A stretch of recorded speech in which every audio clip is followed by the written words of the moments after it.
Hello दोस्तों, आज जानते हैं सीबीआई के बारे में। सीबीआई यानी केंद्रीय अन्वेषण ब्यूरो, यानी इंग्लिश में बोलते हैं सेंट्रल ब्यूरो ऑफ इन्वेस्टिगेशन या फिर सीबीआई, भारत सरकार की सबसे प्रमुख जांच एजेंसी है। यह आपराधिक एवं राष्ट्रीय सुरक्षा से जुड़े हुए भिन्न भिन्न प्रकार के मामलों की जांच करने के लिए लगाई जाती है।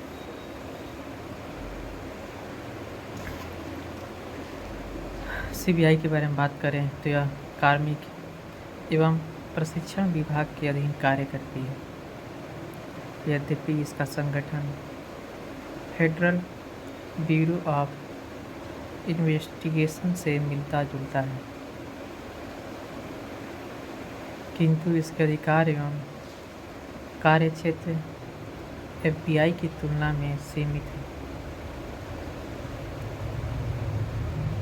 इसके अधिकार एवं कार्य दिल्ली विशेष पुलिस संस्थापन अधिनियम 1946 से परिभाषित है। भारत के लिए सीबीआई ही इंटरपोल की आधिकारिक इकाई है। सीबीआई की उत्पत्ति भारत सरकार द्वारा सन 1941 में स्थापित विशेष पुलिस प्रतिष्ठान से हुई है। उस समय विशेष पुलिस प्रतिष्ठान का कार्य द्वितीय विश्व युद्ध के दौरान भारतीय युद्ध और आपूर्ति विभाग में लेन देन में घूसखोरी और भ्रष्टाचार के मामलों की जांच करना था। विशेष पुलिस प्रतिष्ठान का अधीक्षण युद्ध विभाग के जिम्मे था। युद्ध समाप्ति के बाद भी केंद्र सरकार के कर्मचारियों द्वारा घूसखोरी और भ्रष्टाचार के मामलों की जांच करने हेतु एक केंद्रीय सरकारी एजेंसी की जरूरत महसूस की गई। इस वजह से सन 1946 में दिल्ली विशेष पुलिस प्रतिष्ठान अधिनियम लागू किया गया। इस अधिनियम के द्वारा विशेष पुलिस प्रतिष्ठान का अधीक्षण गृह विभाग को हस्तांतरित किया हो गया और इसके कामकाज को विस्तार करके भारत सरकार के सभी विभागों को कवर कर लिया गया। विशेष पुलिस प्रतिष्ठान का क्षेत्राधिकारी सभी संघ राज्य क्षेत्रों का तक विस्तृत कर दिया गया और संबंधित राज्य सरकार की सहमति से राज्यों तक भी इसका विस्तार किया जा सकता था। दिल्ली विशेष पुलिस प्रतिष्ठान को इसका लोकप्रिय नाम केंद्रीय अन्वेषण ब्यूरो गृह मंत्रालय संकल्प दिनांक 1 अप्रैल 1963 द्वारा मिला।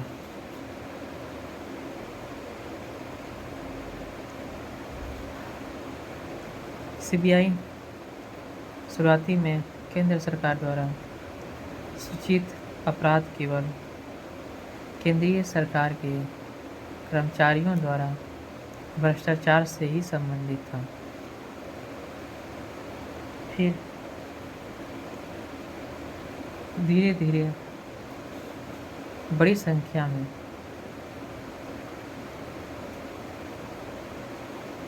सार्वजनिक क्षेत्र के उपक्रमों की स्थापना के साथ ही इन उपक्रमों के कर्मचारियों को भी केंद्रीय अन्वेषण ब्यूरो के क्षेत्र में अधीन लाया गया। इसी प्रकार सन 1969 में बैंकों के राष्ट्रीयकरण के बाद सार्वजनिक क्षेत्र के बैंक और उनके कर्मचारी भी केंद्रीय अन्वेषण ब्यूरो के क्षेत्र के अधीन आ गए।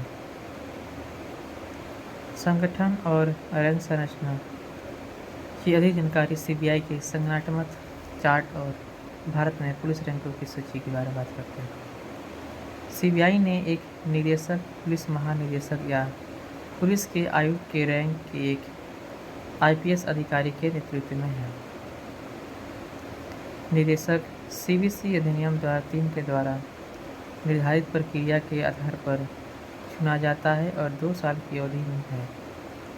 CBI में अन्य महत्वपूर्ण रैंकों IRS द्वारा भी किया जा सकता है के रूप में IPS अधिकारियों के रूप में अच्छी तरह से संभाला विदेश निदेशक, अतिरिक्त निदेशक, संयुक्त निदेशक, पुलिस उप महानिरीक्षक, वरिष्ठ पुलिस अधीक्षक, पुलिस अधीक्षक, अतिरिक्त पुलिस अधीक्षक, उप अधीक्षक पुलिस का बाकी सीधे CBI उप निरीक्षक, सहायक उप निरीक्षक, हेड कांस्टेबल और वरिष्ठ कांस्टेबल और कांस्टेबल भर्ती कर रहे हैं।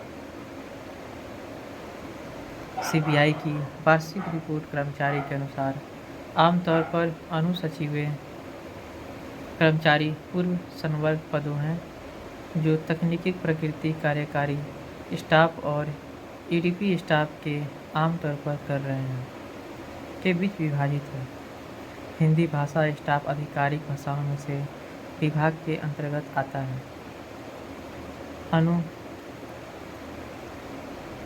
सचिवी कर्मचारी LDC, UDC, अपराध आदि सहायकों कार्यकारी कर्मचारी, कांस्टेबल, SI, उप निरीक्षक, निरीक्षकों आदि EDP कर्मचारी, data entry operator, data operation सहायकों, सहायक प्रोग्रामर और सर्व शिक्षा अभियान में शामिल है।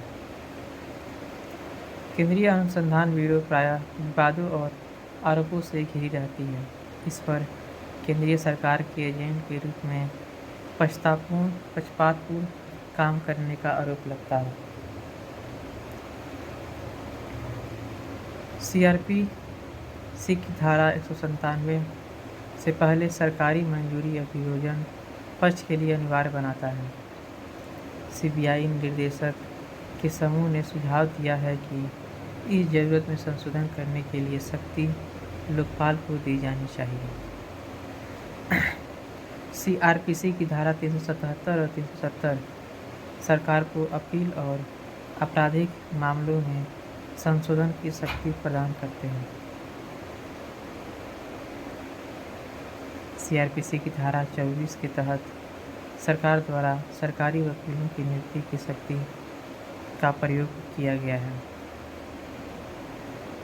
41 के अनुरोध अपील और संशोधन सरकार द्वारा नीचे दिया गया है। 6 पूर्व CBI निदेशक के एक समूह ने सुझाव दिया है कि CBI को अपील, फाइनल और वकीलों की नियुक्ति की शक्ति दी जानी चाहिए। इसी तरह के अनुरोध पूर्व CBI निदेशक